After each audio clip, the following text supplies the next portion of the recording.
Hello dear students, कैसे हैं आप सभी बच्चों। आशा करती हूँ आप सब स्वस्थ होंगे, ठीक होंगे और पढ़ने के लिए तैयार बैठे होंगे। आईसीटी वर्चुअल क्लासरूम देहरादून में आप सभी का स्वागत करती हूँ। मेरा नाम है समता शुक्ला और बच्चों क्लास 6 में हम लोगों का चैप्टर नंबर 1 हम लोगों ने कंप्लीट कर लिया था, बहुत अच्छी तरह से समझ लिया था, जिसमें हम लोगों को ये पता चला था कि भोजन हमें कहाँ से मिलता है, यानी हमें भोजन जंतुओं से भी मिलता है, हमें भोजन पौधों से भी मिलता है और जो जंतु केवल जीव जंतुओं से मिलने वाले उत्पादों का सेवन करते हैं उन्हें हम क्या कहते हैं। तो हमने स्पेशली इस चैप्टर में 3 कॉन्सेप्ट सीखे। एक तो शाकाहारी कौन से जंतु होते हैं, फिर मांसाहारी किन जंतुओं को हम कहते हैं और उसके बाद सर्वाहारी हम किन जंतुओं को कहते हैं, यानी कि हर्बीवोर्स, कार्निवोर्स और ओमनिवोर्स का कॉन्सेप्ट समझा। उसके बाद हम लोगों ने ये समझा बच्चों कि कौन से उत्पाद हमें जंतुओं से प्राप्त होते हैं और कौन से उत्पाद हमें वनस्पतियों से यानी कि पौधों से प्राप्त होते हैं। तो प्लांट प्रोडक्ट्स के बारे में जाना और एनिमल प्रोडक्ट्स के बारे में जाना। और हमने इस कक्षा में ये भी जाना, इस चैप्टर में, चैप्टर नंबर 1 में ये भी जाना बच्चों कि हम लोगों के जो भोज्य सामग्री होती है, यानी कि कोई भी प्रकार का व्यंजन यदि हमें बनाना है तो उस व्यंजन को बनाने के लिए हमें अलग अलग इंग्रेडिएंट्स के यानी कि कच्ची सामग्री की जरूरत पड़ती है। तो कोई व्यंजन बनाना है, उसमें कौन कौन सी कच्ची सामग्री का उपयोग हुआ और वो कच्ची सामग्री हमें कहाँ से प्राप्त हुई, 3 चीजें जाना। उसके बाद किस प्रकार का जंतु किस प्रकार का भोजन करता है, यानी कि उनके खाने की हैबिट के आधार पे, ईटिंग हैबिट्स के आधार पे हमने ये जाना कि जंतु कितने प्रकार के होते हैं, शाकाहारी, मांसाहारी और सर्वाहारी। हम लोगों का क्वेश्चन स्टार्ट हो चुका था, क्वेश्चन आंसर। अब आज की कक्षा में हम उस एक्सरसाइज को कोशिश करेंगे कंप्लीट करने की। तो चलिए स्मार्ट बोर्ड की तरफ चलते हैं बच्चों। अपना पेन और कॉपी अपने साथ रखेंगे और क्वेश्चन आंसर आप साथ के साथ समझते हुए नोट करते चलेंगे। प्रश्न लिखेंगे,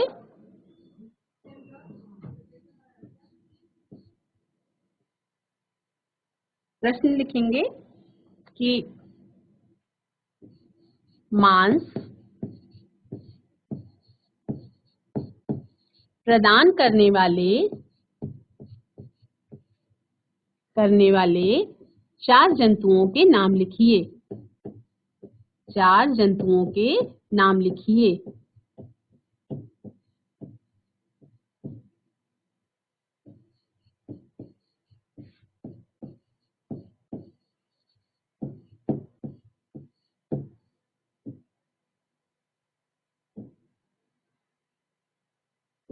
उत्तर अपनी कॉपी में आप सब बच्चे ऐसे लिखेंगे। आप सभी छोटी क्लास से थोड़ा सा बड़ी क्लास में आ गए हैं बच्चों, तो आप लोग बोर्ड से कॉपी करके क्वेश्चन आंसर अपने लिख सकते हैं। अब मांस प्रदान करने वाले 4 जंतुओं के नाम लिखिए। तो आपको कुछ ऐसे 4 जंतुओं के नाम लिखने हैं जिनका मीट यानी कि जिनका गोश्त जो है, मांस भोजन के रूप में पका करके खाया जाता है। तो उसमें आपका आ जाता है बच्चों बकरी या बकरा, और उसके बाद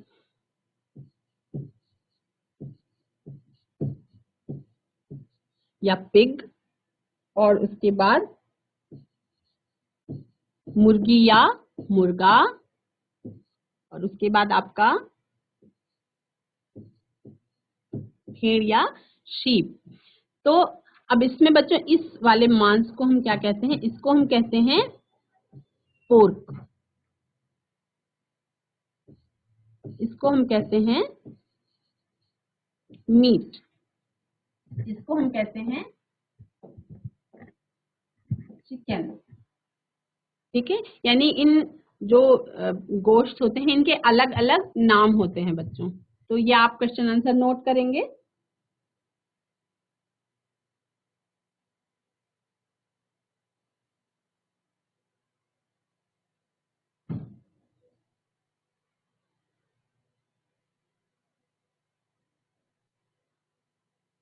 कंप्लीट हो गया होगा आशा करती हूँ। अब हम दूसरा क्वेश्चन करेंगे बच्चों।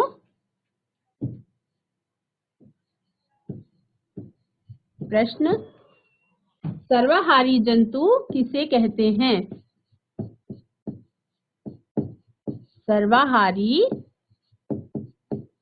जंतु किसे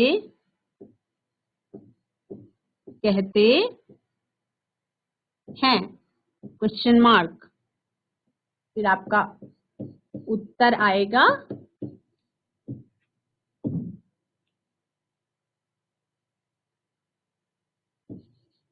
वे जंतु जो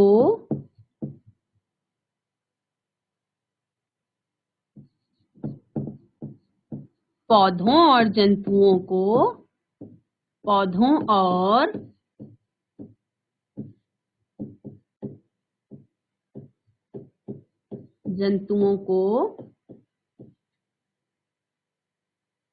दोनों को खाते हैं सर्वाहारी कहलाते हैं। दोनों को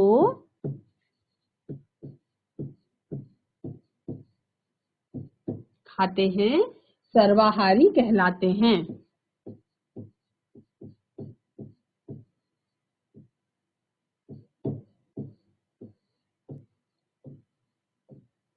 कहलाते हैं।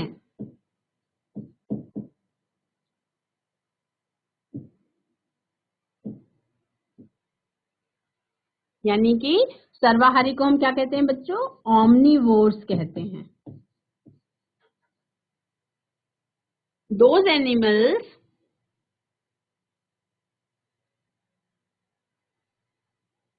which are eating plants and animals both, वो क्या कहलाते हैं? ओमनिवोर्स, यानी कि आपका सर्वाहारी कहलाते हैं। ठीक है, तो हम लोगों को कॉन्सेप्ट मैंने आपको चैप्टर में बताया था बच्चों कि 3 कैटेगरी में जंतुओं को बांटा गया है, शाकाहारी, मांसाहारी और सर्वाहारी। ठीक है, आपने सबने नोट कर लिया होगा, ये सबने नोट कर लिया होगा बच्चों। मैं इरेज कर देती हूँ ये क्वेश्चन, फिर हम नेक्स्ट क्वेश्चन करेंगे। प्रश्न आपका है,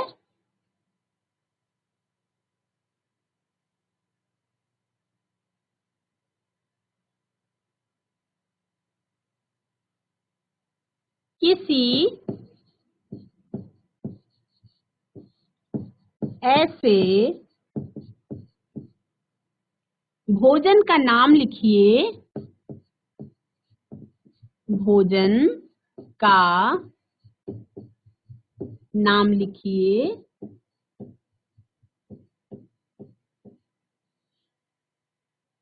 जिसे तैयार करने में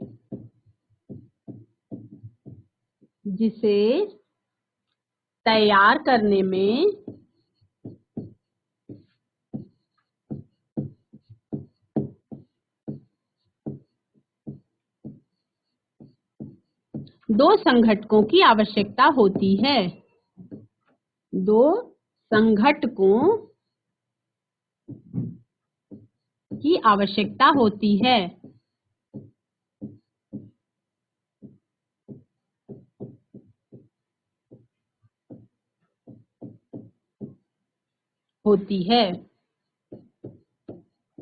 सभी बच्चों ने कॉपी कर लिया क्वेश्चन? अब इसका उत्तर लिखेंगे बच्चों। आपको धीरे धीरे ये सीखना होगा कि क्वेश्चन और आंसर हम कैसे लिखते हैं। पहले प्रश्न लिखते हैं और उसके बाद उसका उत्तर लिखते हैं।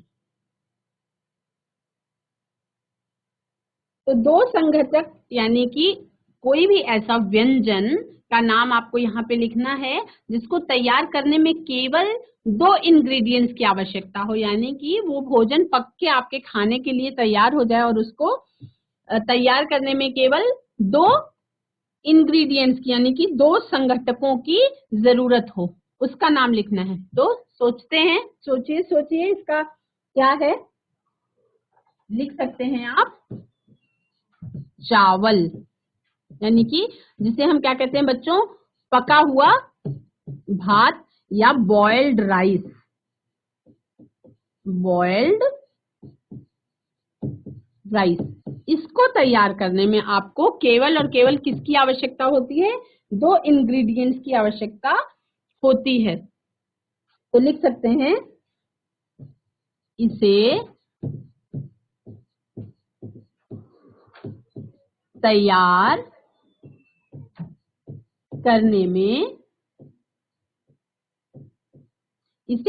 करने में कच्चे चावल एवं पानी की जरूरत होती है। कच्चे चावल एवं पानी की जरूरत होती है। ठीक,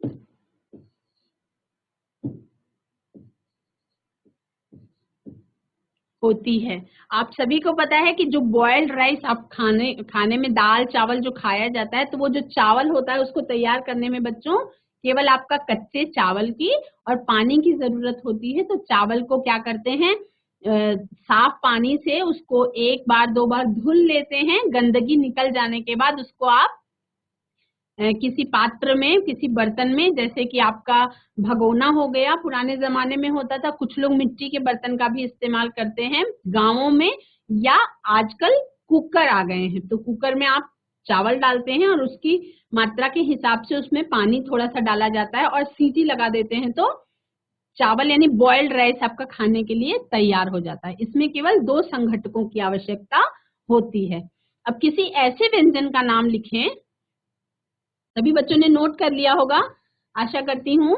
अब किसी ऐसे व्यंजन का नाम लिखें कि जिसमें कई संघटकों की आवश्यकता होती है, जिसमें कई संघटकों की आवश्यकता होती है। इसका उत्तर लिखेंगे। मुझे लग रहा है कि आपके दिमाग में बहुत सारे व्यंजन आ रहे होंगे जिसमें कई संघटकों की आवश्यकता होती है। किसी ऐसे भोजन का नाम लिखना है जिसे तैयार करने में कई सारे संघटकों की यानी कि फूड इंग्रेडिएंट्स की जरूरत होती है। तो आंसर में आप लिख सकते हैं खीर, कई सारा लिख सकते हैं हम। एक आपका खीर हो गया, दूसरा आपका सब्जी हो गई, मान लीजिए बैगन की सब्जी है, इसमें भी आपको बहुत सारे इंग्रेडिएंट्स की जरूरत होती है ना। बैगन की सब्जी या किसी भी प्रकार की सब्जी हो गई। फिर आपका अगर मान लीजिए मैंने पुलाव लिख दिया, फिर आपका चाय लिख दिया, ठीक है। अब इसमें कौन कौन से इंग्रेडिएंट्स की जरूरत होती है ये आपको घर से लिख के लाना है ना। ये आपको इसके इंग्रेडिएंट्स के नाम आपको घर से लिख के लाने हैं। मैं आपको एक एग्जांपल बता देती हूँ। जैसे खीर को बनाने में आपको किसकी जरूरत होती है? खीर को बनाने में आपको कच्चे चावल की आवश्यकता होती है। उसके बाद बच्चों और किस चीज की जरूरत होती है आपको? खीर को मीठा करने के लिए चीनी की आवश्यकता होती है। फिर आपको उसको गाढ़ा करने के लिए और पकाने के लिए दूध की आवश्यकता होती है। उसको और ज्यादा स्वादिष्ट बनाने के लिए आपको मेवों की आवश्यकता होती है, यानी कि आपका ड्राई फ्रूट्स की जरूरत होती है ना। इसी प्रकार से आप लिख सकते हैं कि बैगन की सब्जी बनाने में आपको कौन कौन से संघटकों की आवश्यकता होती है। फिर आपका पुलाव बनाने में कौन कौन से मसालों की और किस चीज की जरूरत होती है। फिर आप चाय, सभी बच्चे चाय जानते हैं कि सबके बड़े चाय पीते हैं, कुछ बच्चे भी चाय पीते होंगे, कुछ बच्चे दूध पीते हैं। तो आपको पता होना चाहिए कि जो चीज आप खा पी रहे हैं उनको बनाने में क्या चीज का इस्तेमाल किया गया है, कौन से मटेरियल्स का इस्तेमाल किया गया है और वो मटेरियल्स आपको कहाँ से मिले हैं। ठीक है, आप एक एक्टिविटी कर सकते हैं बहुत मजेदार। आप पूछिए अपने बड़ों से, अपने घर में देखिए, जिज्ञासु रहिए, सोचिए कि ये क्यों हो रहा है, कैसे हो रहा है। कुछ खाने के लिए आपको मिले तो आप सोचिए कि ये कैसे बना होगा, इसको बनाने का क्या तरीका होगा, इसके लिए कौन कौन सी चीजें इस्तेमाल की गई होंगी।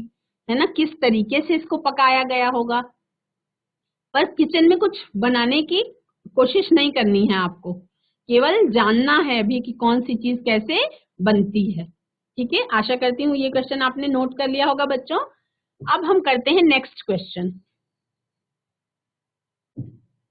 हम नेक्स्ट क्वेश्चन करते हैं प्रश्न।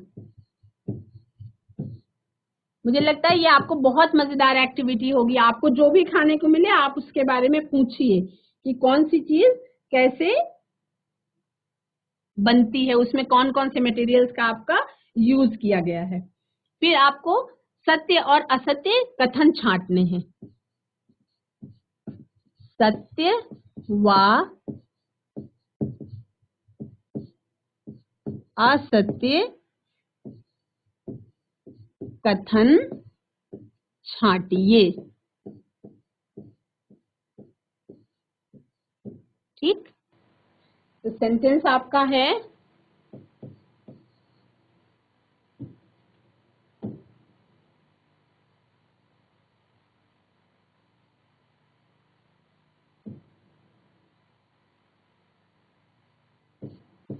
विभिन्न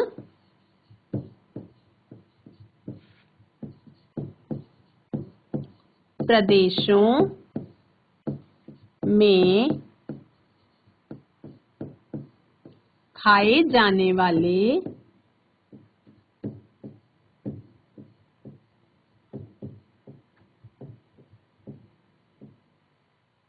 भोजन में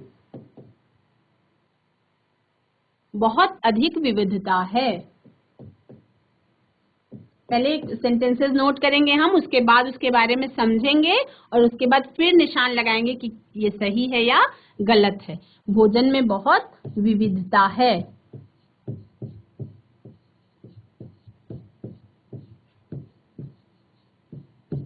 सेंटेंस नंबर आपका आता है 2।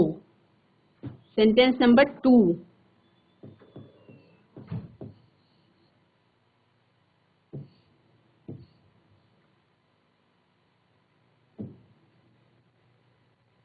हमारे भोजन के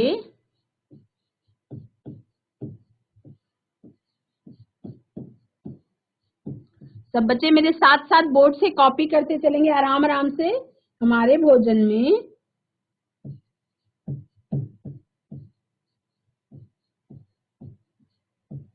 मुख्य स्रोत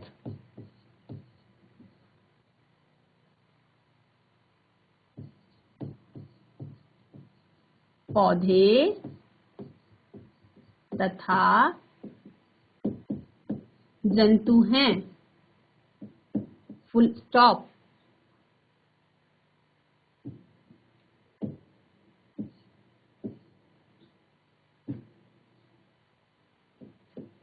तीसरा सेंटेंस लिखेंगे बच्चों, शेर एक सर्वाहारी जंतु है। शेर एक सर्वाहारी जंतु है। Full stop.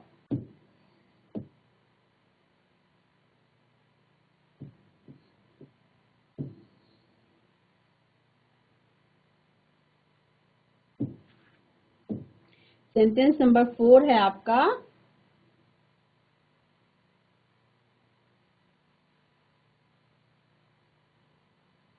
शहद, जिसे हम क्या कहते हैं, हनी, एक पादप उत्पाद है। यानी कि honey is a plant product. सभी बच्चों ने इसको नोट कर लिया? नोट कर लिया? अब यहाँ पे मैं प्रश्न इरेज कर देती हूँ और 6th नंबर जो है आपका,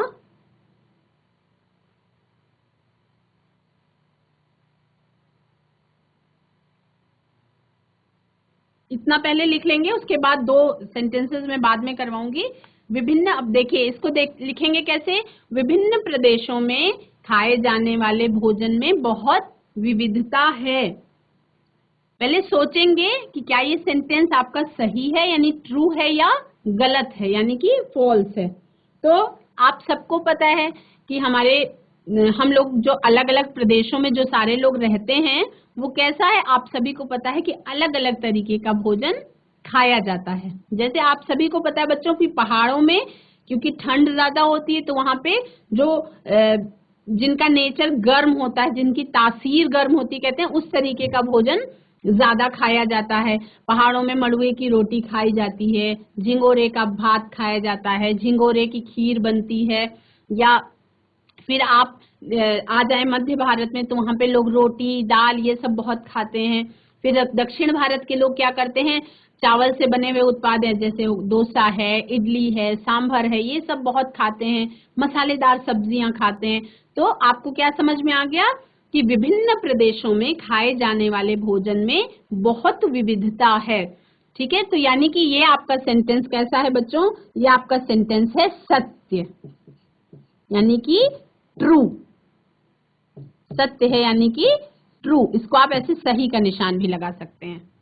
ठीक, सेकंड सेंटेंस आपका है हमारे भोजन में मुख्य स्रोत पौधे तथा जंतु हैं। ठीक, सेंटेंस को आपने देखा पढ़ा, अब आप समझिए कि जैसे जो भी मनुष्य है, मनुष्य किस प्रकार का भोजन करता है बच्चों।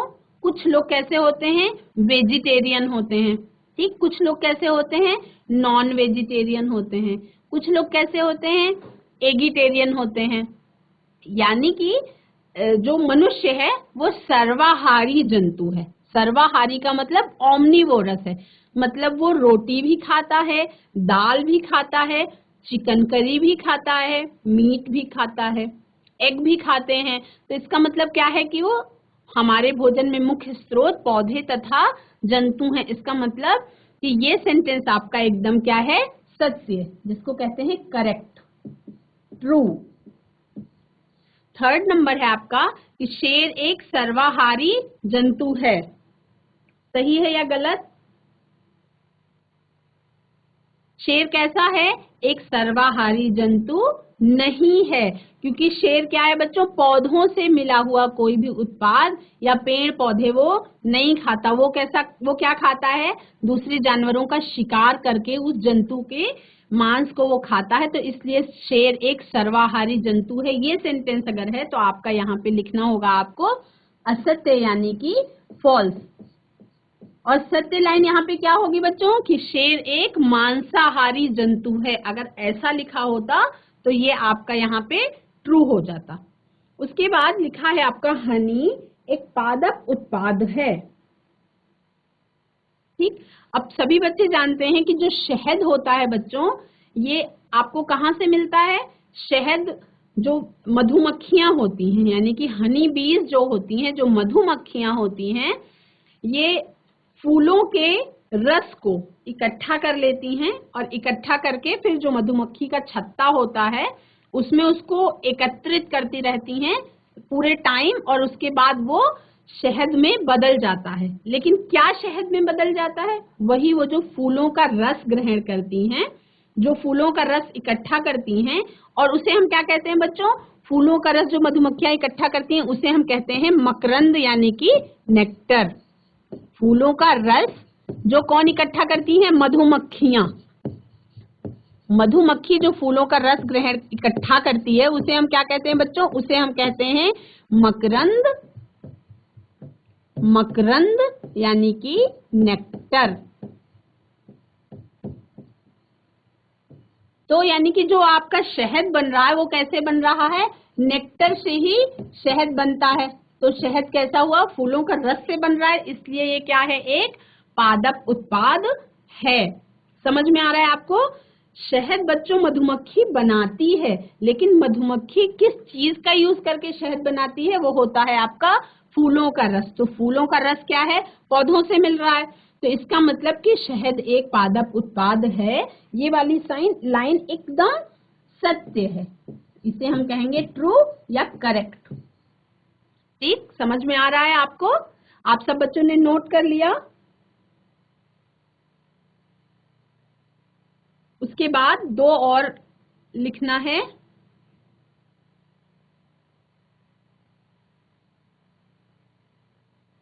दो सेंटेंसेस और लिखेंगे हम, 5वां सेंटेंस और 6वां सेंटेंस।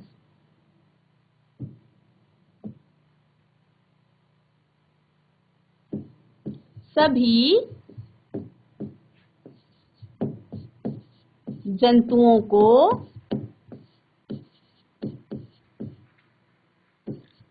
एक जैसे भोजन की आवश्यकता होती है।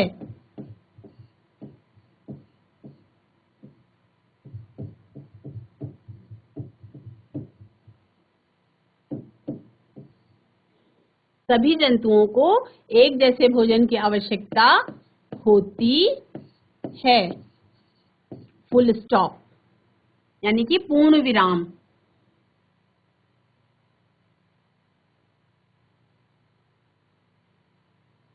और हमें, दूसरा सेंटेंस है, हमें पौधों से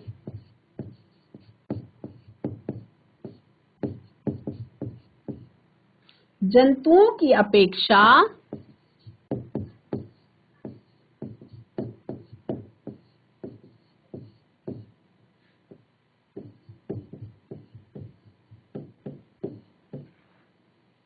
अधिक प्रकार के भोज्य पदार्थ प्राप्त होते हैं। अधिक प्रकार के भोज्य पदार्थ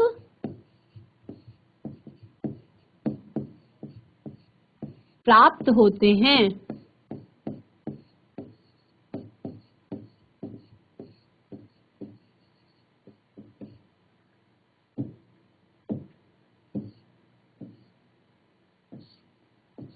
पहले सेंटेंस को समझेंगे कि क्या सभी जंतुओं को एक जैसे भोजन की आवश्यकता होती है। तो सोचिए, आपका बकरी जो है वो क्या खाती है ना? फिर आप सोचिए कि आपका शेर जो है वो क्या खाता है। फिर सोचिए कि बिल्ली क्या क्या खा सकती है। उसके बाद आप सोच सकते हैं कि हम इंसान जो है, मनुष्य, वो क्या क्या खा सकते हैं। तो यानी कि सबकी आवश्यकताएं अलग हैं और सब लोग अलग प्रकार का भोजन करते हैं। इसका मतलब सभी जंतुओं को एक जैसे भोजन की आवश्यकता नहीं होती है। तो ये सेंटेंस जो आपका 5th नंबर वाला है वो क्या है बच्चों? आपका हो गया फॉल्स, यानी कि असत्य। वो कैसा हो गया आपका? असत्य, यानी कि रॉन्ग हो गया। ठीक, अगर यहाँ पे ये लिखा होता कि सभी जंतुओं को एक जैसे भोजन की आवश्यकता नहीं होती है तो ये सेंटेंस आपका सही हो सकता था। 6th सेंटेंस है आपका कि हमें पौधों से जंतुओं की अपेक्षा अधिक प्रकार के भोज्य पदार्थ प्राप्त होते हैं। तो इसमें हम लोगों को आपस में चर्चा करनी पड़ेगी कि हमें पौधों से कितने सारे पदार्थ मिलते हैं खाने वाले, है ना, और जंतुओं से हमें लगभग लगभग क्या क्या मिलता है ना, सोचना पड़ेगा। तो देखिए, अब एक बार चर्चा करते हैं, हमें पौधों से क्या क्या मिल सकता है बच्चों। हमें देखिए सारे प्रकार के अनाज, जिसमें गिनती नहीं है कि कितने प्रकार के अनाज होते हैं, है ना। गेहूं है, चावल है, ज्वार, बाजरा, रागी, झिंगोरा, फिर आपका सेमा, इस टाइप का बहुत सारे अलग अलग तरीके के अनाज मिलते हैं। फिर कितनी सारे तरीके की, अलग अलग तरीके की दालें मिलती हैं हमें। तुअर की दाल है, चने की दाल है, राजमा है, लोबिया है, छोले हैं, और फिर आपको कितनी तरह के मसाले भी मिल रहे हैं। वो भी किससे मिल रहे हैं? आपको पौधों से मिल रहे हैं। गिनती नहीं कर सकते कि कितने तरीके के, जैसे आपकी हल्दी है, धनिया है, लाल मिर्च है, गरम मसाला है ना, आपका जायफल है, तेज पत्ता है। उसके बाद चाय की पत्ती है, वो भी आपको किससे मिल रहा है? पौधे से मिल रहा है। फिर आपके बहुत अलग अलग तरीके के तेल, यानी कि ऑयल हैं, वो किससे हमें मिल रहे हैं? पौधों से मिल रहे हैं। एक आप लिस्ट बनाएंगे। आप होमवर्क में क्या करेंगे बच्चों कि पौधों से मिलने वाले उत्पाद और जंतुओं से मिलने वाले उत्पादों के लिस्ट बनाएंगे। क्या बनाएंगे?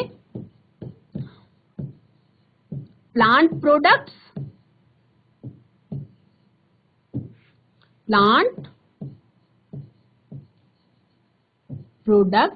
यानी कि पादप उत्पाद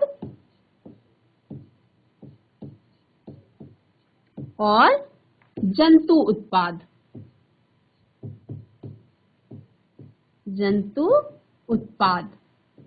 यानी कि एनिमल प्रोडक्ट्स।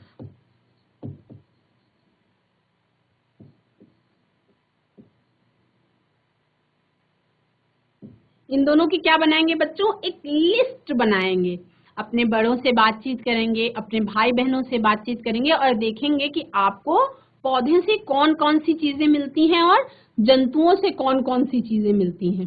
जैसे मैं एक एग्जाम्पल लिख देती हूँ कि आपको पौधों से क्या मिलता है? अनाज मिलता है। आपको पौधों से अनाज मिलते हैं। कितने तरीके के अनाज मिलते हैं ये आपको लिखना है। जंतुओं से आपको क्या मिलता है? आप लिख सकते हैं कि जंतुओं से आपको मांस मिलता है ना? कितने तरीके का मिलता है ये आपको लिखना है। अब इसमें आपको कम से कम कितने उत्पादों के बारे में आप जानते हैं, आपको दिमाग लगा के उन उत्पादों के बारे में लिखना है। और उसके बाद आपको देखना है कि जंतुओं वाली लिस्ट ज्यादा लंबी हो गई या प्लांट प्रोडक्ट्स की लिस्ट लंबी हो गई।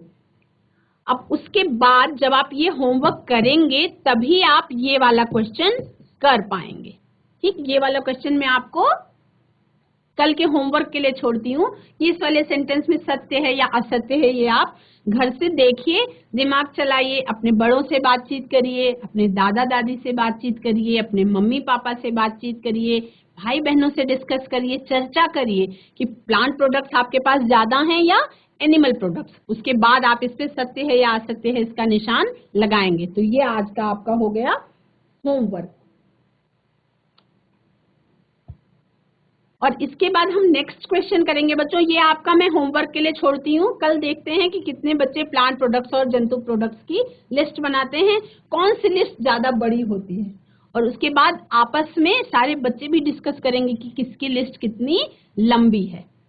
हम नेक्स्ट क्वेश्चन करते हैं। तब तक के लिए आपका प्रश्न।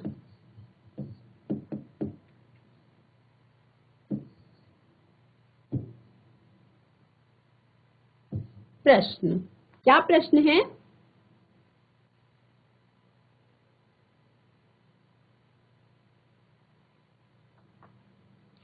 कुछ ऐसे पौधों के नाम लिखिए,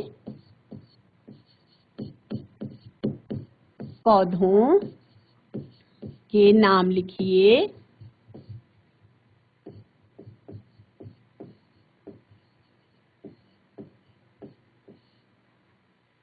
जिनमें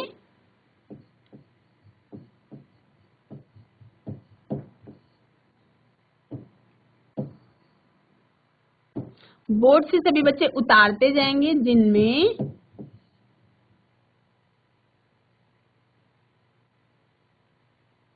क्रमशः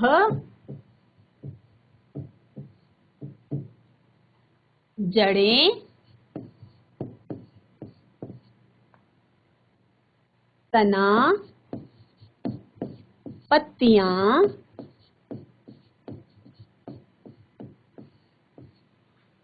फिर आपका पुष्प यानी कि फूल, बीज और फल खाने योग्य हों। बीज और फल खाने योग्य हों।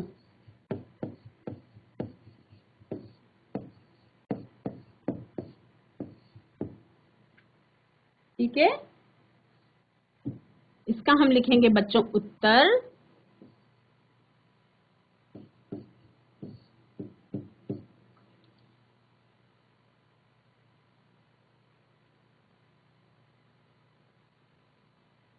कुछ ऐसे पौधों के नाम लिखिए जिनमें क्रमशः जड़ें, तना, पत्तियां, फूल, बीज और फल खाने योग्य हों। यानी कि आपको कुछ ऐसे पौधों के नाम लिखने हैं जो आप किसी न किसी तरीके से कोई ना कोई व्यंजन बना के जिसका खाया जाता है। ठीक है, तो आज की क्लास में हम ये क्वेश्चन यहीं पर खत्म करते हैं। इसको आप नोट कर लें, इसका आंसर हम कल की कक्षा में करवाएंगे। ठीक है, और एग्जाम्पल के तौर पे मैं आपको बताती हूँ। जैसे आपको ये लिखना है यहाँ पे जड़, जड़ के सामने आपको कुछ ऐसे पौधों के नाम लिखने हैं जिनकी हम जड़ें खाते हैं। ठीक है, उसके बाद यहाँ पे आपको लिखना है तना। तो कुछ ऐसे पौधों के नाम लिखने हैं जिनका हम तना खाते हैं। उसके बाद फिर आपको यहाँ पे लिखना है पत्तियां, इस तरह से लिखना है।